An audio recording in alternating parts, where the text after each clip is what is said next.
signed and sealed. Now, let's begin the transfusion. Oh, don't you worry. Whatever happens, you may think it all a mere bad dream. Bloodborne holds a special and dear place in my heart. It is still, after half a decade, sitting comfortably in my top 3 games of all time. Its atmosphere is unmatched, the monster and enemy designs are immaculate, and has the best representation of Lovecraftian and eldritch horror in all of modern media.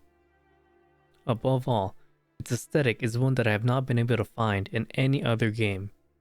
The Victorian-era Gothic architecture, the attire worn, the weapons and arsenal available, and the beasts we hunt. Just about everything in this game aesthetic-wise reaches a level of quality that I haven't experienced since. And that itch hasn't been sufficiently satisfied.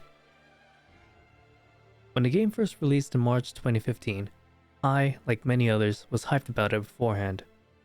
From Software were the developers, and Hidetaka Miyazaki was the main director of the game. There were, however, some doubts, because Dark Souls 2 had a shoddy reception from the Souls community, but this time, Miyazaki would be involved. The game was released, and I was unable to play it yet because I had yet to own a PS4. As I'm sure many other people can relate, Bloodborne was the reason I purchased the PS4 in the first place. I resorted to watching various live streams of it, most specifically Lopus Jr., and I quickly became obsessed. Van Helsing-esque gameplay drew me in immediately, gun in one hand and blade in the other, hunting beasts and monsters that were ravaging the town. As a boy, I was a huge fan of Hugh Jackman's Van Helsing movie, and this game was like a dream come true. But not only that, every single weapon could transform, which meant that an already badass weapon can become even more badass. And then the lore came in. The beasts we hunted were not just mere beasts, but townsfolk themselves who had transformed. We found out why the people of Yarnum became like this, we learned important figures in the lore, and learned of the culprits involved. The more the story unraveled, the more the game sucked me in. And then the twist came. This was not just a werewolf hunting game, this was a Lovecraftian story. Men meddling with power and things far more complex than they could ever know. Unearthly celestial beings were involved, and an extra helping of terrifying monsters, many with tentacles, were now a part of the things we had to kill. And then, the DLC.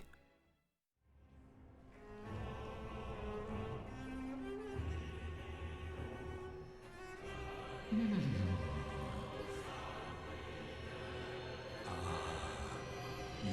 were at my side all along.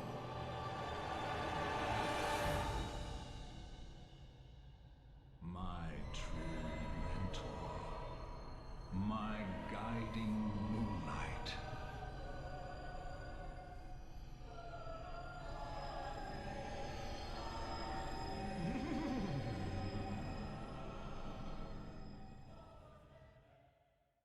The Old Hunters. Not only did it make the game better, it elevated it to a new height that I didn't think possible. Insane new weapons, every boss had an epic soundtrack, and the difficulty was turned up a notch. It blew my mind just how good Old Hunters was. However good Bloodborne is though, it has its faults. And as a huge fan of it, I can agree to those faults. The biggest of all is the frames. Not only is it an unstable 30 frames per second, the frame pacing itself results in a much more stuttery and fragmented experience. The game suffers immensely from this, especially after immediately switching from a 60 FPS perfect frame pacing experience. I suffered this when I was playing the Demon's Souls remake on PS5 and I went back to Bloodborne.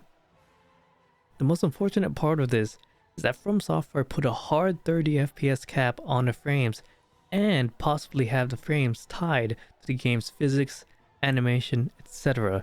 So it would need some engine work to even get it to work properly. It saddens me, and I'm sure many other people, that Bloodborne cannot benefit from the power of a new generation. Which brings me to now. Nearly 6 years since its release, Bloodborne is still a strong title that many people have revered and loved. Whenever a PlayStation event occurs, there is always a talk of either a 60 FPS patch or Bloodborne 2. Now, I vehemently think that Sony is aggressively ignoring Bloodborne's frame problems. Not because they're leaving Bloodborne behind, but because I think they're working on a remaster that's going to be released on the PS5. Of course, this is just speculation and my own personal conclusion. For all I know, this just could be wishful thinking, hoping that Bloodborne will eventually be officially playable at 60 FPS. Lance McDonald has shown it's possible from his many hours of work and reverse engineering of Dark Souls 3's 60 FPS patch. A dream of mine will be getting Bluepoint involved in the remaster, bringing it to a beautiful 4K 60 FPS, better lighting, upscaled and perhaps improved upon textures, quality of life improvements, and dare I say, new contents. And I'd happily pay for it. But of course, a dream is a dream, and a hunter is a hunter, even within it.